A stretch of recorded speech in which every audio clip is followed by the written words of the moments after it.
Hi guys, welcome back to the channel. तो आज की इस वीडियो में हम लोग चैप्टर शुरू करने जा रहे हैं अपना transport in plants. Transport in plants जो हमारा प्लांट फिजियोलॉजी का चैप्टर 1 है। मैंने आपको जो पिछला चैप्टर कराया था वो था बायोमोलिक्यूल्स के उसके बाद मैं आपको ट्रांसपोर्ट इन प्लांट्स कराने जा रहा हूँ। अगर आपको कोई और चैप्टर पढ़ने का सुझाव है तो आप जो है कमेंट्स में लिख सकते हैं।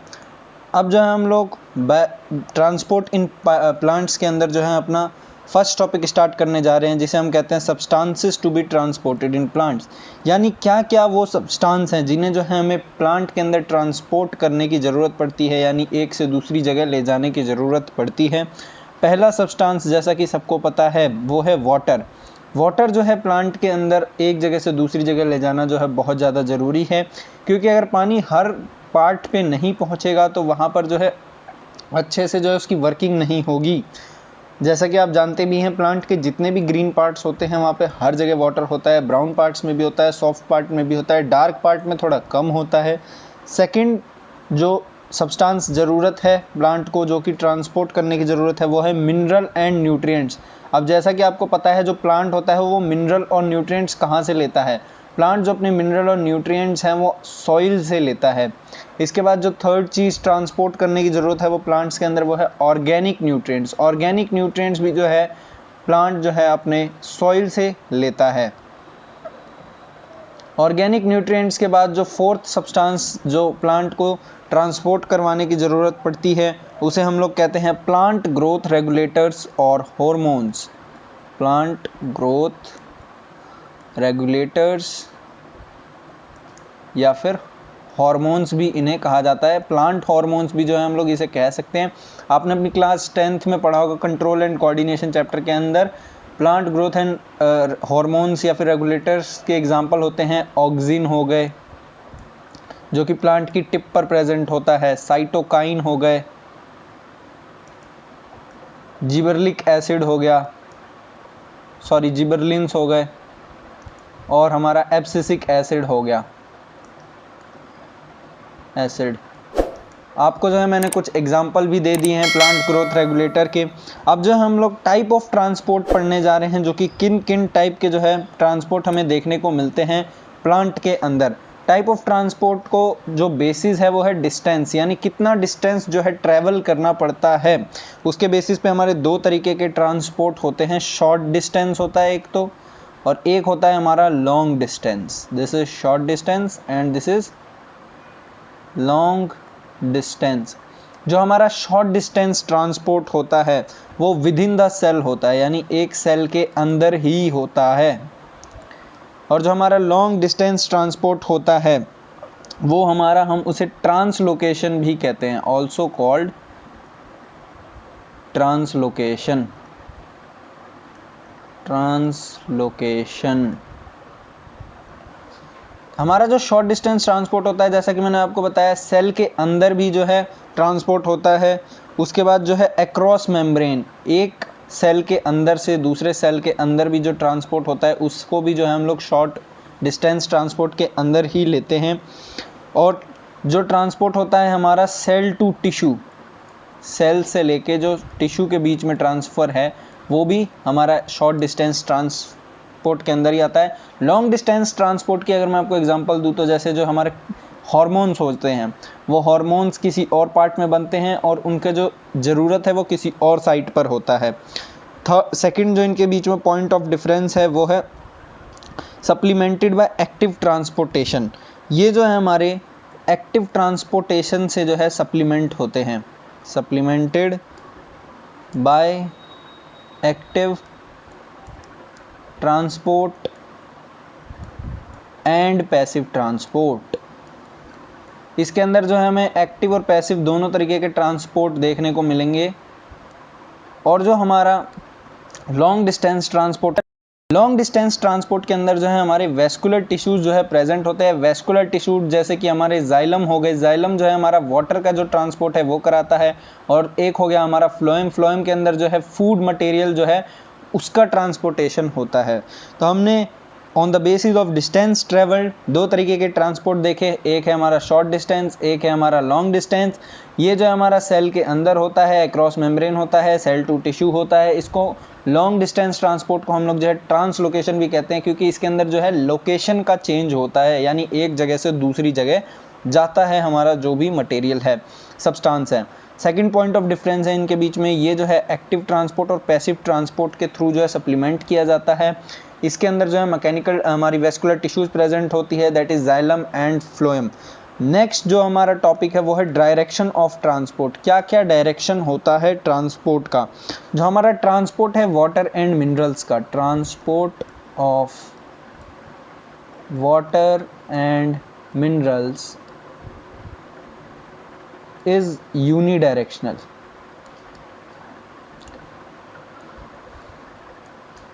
जो हमारा वाटर एंड मिनरल्स हैं उसका जो ट्रांसपोर्ट है वो केवल और केवल यूनिडायरेक्शनल है। कहाँ से कहाँ? Downward to upward, downward to upward. Next point की अगर हम बात करते हैं तो ये जो है हमारा फर्स्ट पॉइंट है। सेकंड पॉइंट है हमारा जो फूड मटेरियल्स का ट्रांसपोर्ट है, food materials transport is multi directional, multi directional. ये जो पॉइंट ऑफ डिफरेंस है आपको याद रखना है। उसके बाद जो हमारे रूटेड प्लांट्स होते हैं जिनके अंदर जो हमारे जाइलम और फ्लोएम है वो ट्रांसपोर्ट कराते हैं रूट से लेके स्टेम तक। जो हमारे ऑर्गेनिक न्यूट्रिएंट्स होते हैं वो फ्लोएम के थ्रू जो है पहुंचते हैं। प्लांट ग्रोथ रेगुलेटर्स जो है वो यूनी डायरेक्शनल ट्रांसपोर्ट शो करते हैं। प्लांट ग्रोथ रेगुलेटर, मैं इनको PGR लिख रहा हूँ, ये आपको याद रखना है। प्लांट ग्रोथ रेगुलेटर और प्लांट हार्मोन्स जिसे मैंने आपको पीछे बताया था वो जो है यूनी डायरेक्शनल ग्रोथ जो है शो करते हैं, यूनी डायरेक्शनल ट्रांसपोर्ट। यानी इसका मतलब क्या है? यूनी डायरेक्शनल किस बेसिस पे हम इसे कह रहे हैं? यूनी डायरेक्शनल उस बेसिस पे हम लोग कह रहे हैं प्लांट का वो पार्ट जहां पर जो है इसकी फॉर्मेशन हुई है, plant part of formation to plant part of needed, plant part of needed, ये जो है आपको ध्यान रखना है। इसके बाद वो प्लांट्स जहाँ पर कॉम्प्लेक्स ट्रैफिक ऑफ कंपाउंड्स होता है वो जो है बहुत ही सारे डिफरेंट डायरेक्शन में बच जाते हैं। ये जो पॉइंट है मैं आपको नेक्स्ट लेक्चर में समझाने वाला हूँ। इसका जो फोर्थ पॉइंट है वो है हमारा, जब भी कोई प्लांट का जो पार्ट है, when part of plant undergoes senescence. अब सेनेसेंस का मतलब क्या होता है? सबसे पहले आपको यही समझना है। सेनेसेंस का मतलब होता है एजिंग। वो पार्ट प्लांट का, जब कोई भी पार्ट प्लांट का एज हो रहा है यानी ख़त्म होने के टाइम पे आ रहा है, तो जो उसके न्यूट्रिएंट्स हैं, nutrients stored there are moved away to growing parts. जो न्यूट्रिएंट्स हैं, अगर कोई भी प्लांट का पार्ट जो है एजिंग में जा रहा है यानी सेनेसेंस में जा रहा है यानी पुराना होते जा रहा है और डेड होने वाला है, तो जो उस पार्ट के न्यूट्रिएंट्स हैं जो कि वहाँ पर स्टोर्ड हैं वो कहाँ पर मूव कर जाएंगे? वो ग्रोइंग पार्ट्स में जो है मूव कर जाएंगे। अब इस डायरेक्शन ऑफ ट्रांसपोर्ट को ख़त्म होने के बाद मैं जो हूँ आप लोगों को कुछ बेसिक टर्मिनोलॉजीज जो है वो पढ़ाने वाला हूँ। बेसिक टर्मिनोलॉजीज से आपका जो कॉन्सेप्ट है वो क्लियर हो जाएंगे, क्योंकि आगे जो है हम लोग थोड़ी टर्मिनोलॉजीज का जो है यूज़ करने वाले हैं। सबसे पहली टर्मिनोलॉजी मेरे को आपको यही बतानी है, सॉल्वेंट और सॉल्यूट। यह आप लोग जो है बचपन से पढ़ते आ रहे हैं कि सॉल्वेंट क्या होता है, सॉल्यूट क्या होता है, फिर भी थोड़ा बहुत कन्फ्यूजन रह जाता है। तो जो पार्ट, वो part, the part taken as liquid, जिस पार्ट को हम लिक्विड की तरह ट्रीट करते हैं यानी जिसके अंदर जो है हम लोग डालने वाले हैं उसको हम लोग सॉल्वेंट कहते हैं। और सॉल्यूट हम लोग किस कहते हैं? जो डालने वाले हैं। मैं आपको हिंदी में भी लिख देता हूं, जो डालने वाले हैं उसको हम लोग सॉल्यूट कहते हैं, जिसमें डालने वाले हैं उसको हम लोग लिक्विड कहते हैं, सॉरी सॉल्वेंट कहते हैं, जिसमें डालने वाले हैं। तो आपको ये जो है क्लियर हो जाना चाहिए, जो चीज़ हम डालने वाले हैं उसको हम लोग सॉल्यूट कहते हैं, जिसमें डालने वाले हैं उसको हम लोग सॉल्वेंट कहते हैं। आप जो है हिंदी में याद रख लीजिए, चाहे कैसे भी याद रख लीजिए, आपको जो है बस ये पता होना चाहिए, इसका मतलब पता होना चाहिए। सेकंड जो हमारी टर्मिनोलॉजी है वो है कंसंट्रेशन। कंसंट्रेशन आपने केमिस्ट्री में अपने मोल कॉन्सेप्ट के जो पहला चैप्टर है उसी के अंदर पढ़ा होगा, कंसंट्रेशन क्या होता है। मैं आपको यहाँ पर कंसंट्रेशन से रिलेटेड बस एक ही पॉइंट बताऊंगा, दैट इज कंसंट्रेशन जो होता है हमारा वो सोल्यूट अपॉन सॉल्वेंट होता है, बस आपको इतना ही याद रखना है। अगर हमारा कंसंट्रेशन बढ़ेगा तो हमारा सोल्यूट भी बढ़ेगा, अगर हमारा कंसंट्रेशन बढ़ेगा तो हमारा सॉल्वेंट घटेगा, बस इतनी सी चीज़ जो है आपको याद रखनी है। उसके बाद जो हमारा थर्ड पॉइंट है दैट इज ग्रेडियंट। ग्रेडियंट क्या होता है ये आपको जो है थोड़ा अच्छे से जानना है। ग्रेडियंट होता है हमारा difference in the concentration of two solution. दो सॉल्यूशन के बीच में जो डिफरेंस होता है कंसंट्रेशन का, उसे जो हम लोग ग्रेडियंट कहते हैं। Difference in the concentration of two solutions, इसको जो है हम लोग ग्रेडियंट कहते हैं। बस आपको इतनी सी डेफिनेशन इसकी याद रखनी है, बाकी आगे जब भी इसकी ज़रूरत पड़ेगी मैं आपको इसके बारे में बताने वाला हूँ।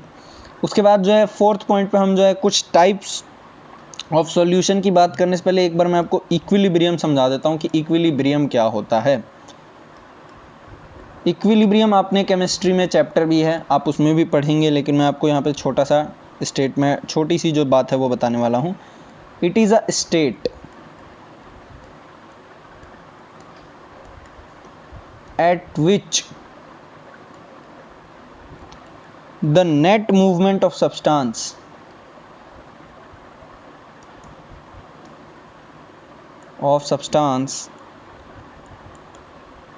occurs। जो हमारा इस टाइम पे जो मूवमेंट होता है सब्सटेंस का, वो हमारा बराबर हो जाता है, equal in both directions. Equilibrium आप पढ़ेंगे भी, आपको मैं बस हिंदी में बता देता हूँ। इक्विलिब्रियम का मतलब होता है जब रेट जो होता है हमारा रिएक्टेंट का और जो प्रोडक्ट का सेम हो जाता है, तब जो है हम उसे कहते हैं कि जो चीज़ है वो इक्विलिब्रियम स्टेट में है। नेक्स्ट जो हम लोग टॉपिक देखने जाएंगे वो है टाइप ऑफ सॉल्यूशन। कितने तरीके के सॉल्यूशन होते हैं। तो टाइप ऑफ सॉल्यूशन के अंदर जो है हमारा सबसे पहले आता है हाइपोटोनिक सॉल्यूशन, हाइपोटोनिक, और उसके बाद जो होता है हमारा हाइपरटोनिक होता है, और जो हमारा थर्ड होता है वो होता है हमारा आइसोटोनिक सॉल्यूशन। हमारा जो हाइपोटोनिक सॉल्यूशन होता है, जो कंसंट्रेशन होती है सॉल्यूशन की, concentration of solution is less than other solution, less than other solution. अगर हमें किसी सॉल्यूशन को हाइपोटोनिक कहना है तो हम उसे कहेंगे कि जो इस सॉल्यूशन का कंसंट्रेशन है वो दूसरे सॉल्यूशन से कम है, तब हम उसे हाइपोटोनिक कहेंगे। अगर हमें उस सॉल्यूशन को हाइपरटोनिक कहना है तो उसकी डेफिनेशन होगी concentration of solution is higher than other solution, जो दूसरा सॉल्यूशन है उससे जो है ज़्यादा है। थर्ड अगर हम बात करें तो जो कंसंट्रेशन है दोनों सॉल्यूशन की वो बराबर है, concentration of both solutions is equal. ये जो है तीनों मैंने आपको टाइप्स ऑफ सॉल्यूशन पढ़ा दिए।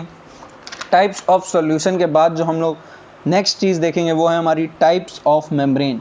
हमारे पास कुल टोटल 4 तरीके की मेम्ब्रेन होती है in the biology section. Biology section के अंदर अगर हम पहली मेम्ब्रेन की बात करते हैं, फर्स्ट मेम्ब्रेन होती है हमारी इम्परमिएबल मेम्ब्रेन। इम्परमिएबल मेम्ब्रेन से आपको एक तरीके से समझ भी आ रहा होगा, ये वो मेम्ब्रेन होती है जो कुछ भी किसी भी सब्सटेंस को अलाउ नहीं करती अपने आर पार आने के लिए। They do not allow any substance to pass through it, pass through it. अब मैं अगर आपको इसके एग्जाम्पल दूं तो वो है सुबेरेनाइज्ड सेल वॉल।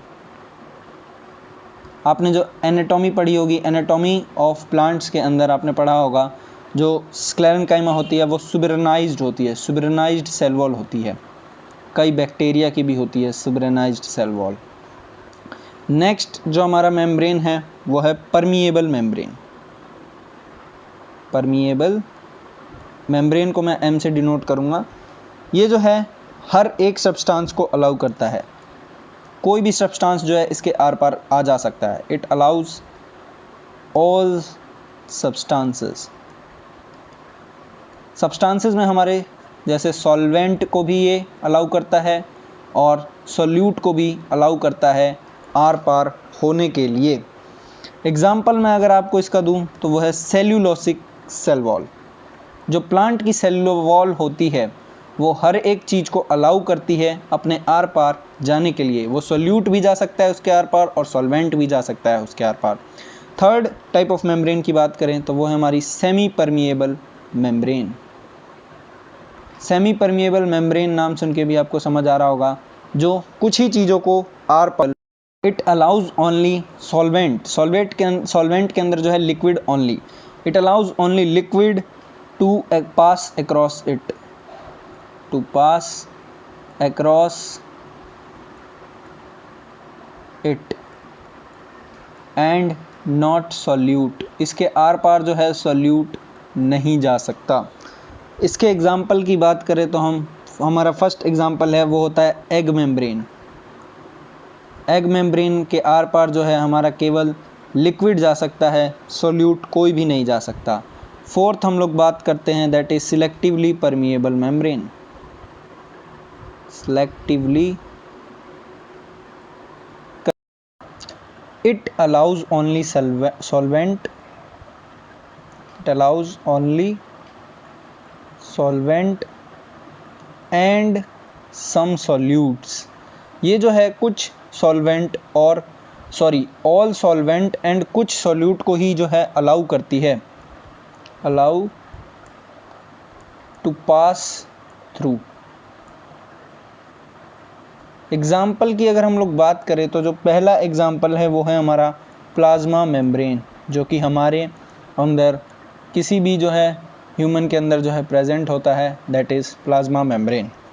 और जो है प्लांट के अंदर भी हर सेल में जो है प्लाज्मा मेम्ब्रेन तो प्रेजेंट होता ही है। नेक्स्ट जो हम देखेंगे वो है मीन्स ऑफ ट्रांसपोर्ट। किन किन तरीके से जो है ट्रांसपोर्ट हो सकता है प्लांट के अंदर। तो जो फर्स्ट ट्रांसपोर्ट होता है वो है हमारा पैसिव ट्रांसपोर्ट।